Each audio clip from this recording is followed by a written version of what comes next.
Chimakabe, Kaiva, Eku, Irukban, Himbachane, Kako, Chuku, Pong Vagin. That nigga, they're money yasina. Kuma, are you my Kudaha, Kitcheman? Oh, vessel girl, ya do a vessel yell at Sahari. Ya, that's what when they walk, why no so good. I'd say I had it. Where should I do a vessel? Young Tasha, Nigga, I don't know. The one, when I do a vessel, when they walk, they tell my honey. I'd say I had it.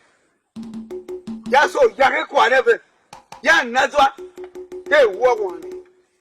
But why do you come my years of walk? My wife on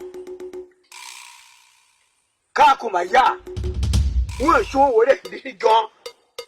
But you find your one. Dakana, a botashi. You're more accurate. Come, come where? Would have put a tone? What's there, Yanni? Ya wabber for your Kurenga to a Kure. Now more accurate. But that's in the Buddha.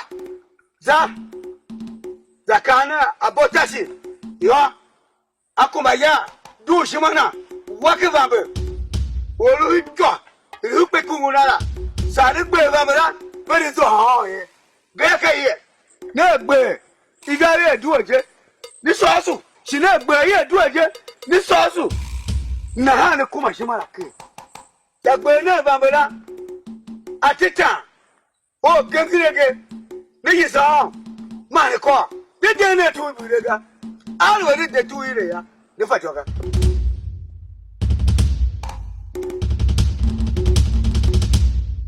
Anyamu, Dorogo. Can you go over him?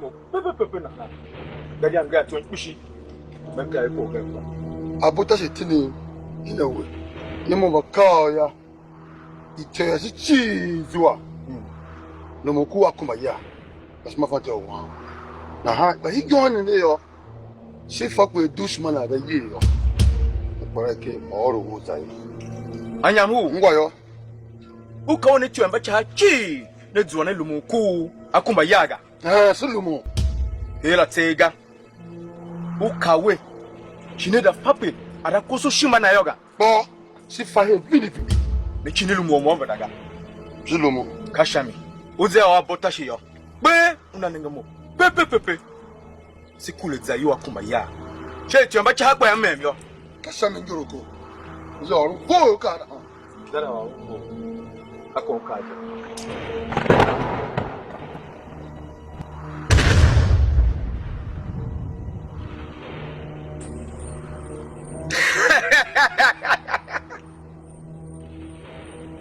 Chamba cha ha. Monjo ko mbe hanya na ha. Kasu bene kwa kumaya. Komba mbo atua shimana wekela. Buku jimeke okan. Kasu yem hingan sida gbewu. Si sauce shimana. Na hasi hide siba kan ha. Kagbenda o una ka jana. Ne ngwaga.